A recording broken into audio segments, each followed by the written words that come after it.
amis, continuons avec la deuxième partie. La parole de Dieu, elle t'apprend à penser selon Dieu. Elle t'apprend à vivre en couple selon Dieu. Elle t'apprend à vivre en famille selon Dieu. Elle t'apprend à élever tes enfants selon Dieu. Et si tu le fais, elle est étanche et les idéologies ne pénétreront pas ton couple, ni ta famille, ni ton église. Elles te permettront de continuer à naviguer au-dessus de la vague qui vient. L'écrivain anglais Gilbert Chesterton, 1874-1936, disait « Les choses mortes suivent le courant, seules les choses vivantes le remontent.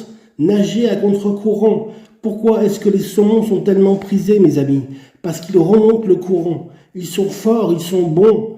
Vivre en famille, en église, emmener ses enfants lors de réunions pour qu'ils entendent l'évangile.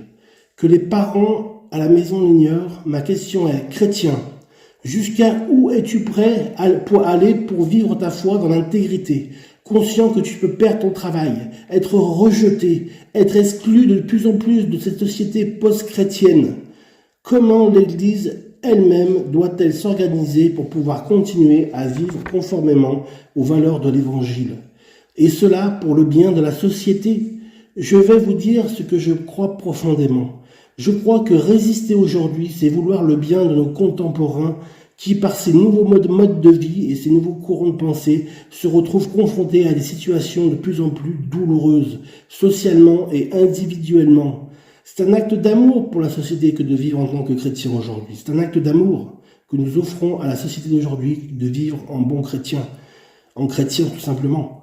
J'aimerais te dire, c'est un acte d'amour pour la société que de rester ferme dans tes convictions. C'est un acte d'amour. Reste ferme, mon ami. Pour cela, il faut être soudés, les uns avec les autres, réunis en église, être vrai et sincère par rapport à ce que nous enseignent les Saintes Écritures, pour donner son éducation à nos enfants et sa solidarité. Écoutez bien, j'ai bien dit sa solidarité économique. L'Église et les chrétiens que je suis doivent aujourd'hui retrouver cette volonté de vivre réellement selon ce que Dieu a dit et selon ce que Dieu dit, et ceci à tous les niveaux de notre existence. Il faut que nous retrouvions une solidarité. Tu ne peux pas être dans l'Église et être individualiste. Il faut que le mot frère et sœur se retrouve son sens. Écoutez bien, mes amis. L'Église est une famille qui a un Père et ce Père est dans le ciel. Elle a un Sauveur et ce Sauveur est à la droite du Père. L'Église est une famille faite de frères et de sœurs. Ce n'est pas un ensemble d'individus assis les uns à côté des autres. C'est ça l'Église, les amis. C'est l'Église unie et solidaire. C'est être solidaire les uns avec les autres. C'est aussi être fier de ce que tu es.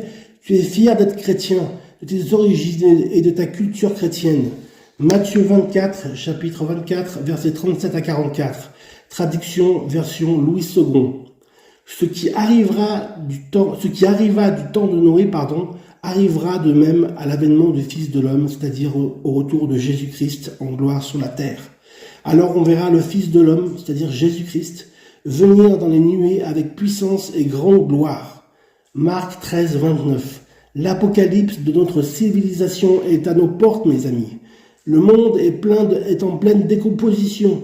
Il court à sa perte et va à la destruction programmée, car Dieu a en horreur le mal, et son jugement sera sans appel pour notre société, comme au temps de Noé, il le fut.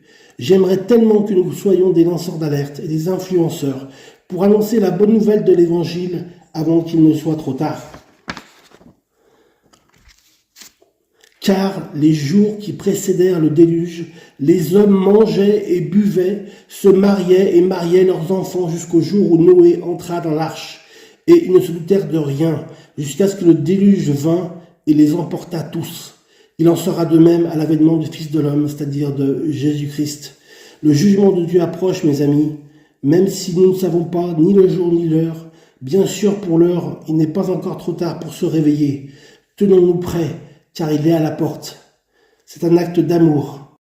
Mon ami, prends ta Bible et lis-la. Elle t'apprendra à penser selon Dieu, à vivre en couple selon Dieu, à vivre en famille selon Dieu. Elle t'apprendra à élever tes enfants selon Dieu, et non pas selon des courants de pensée modernes et avant-gardistes qui vont à la perdition de la société.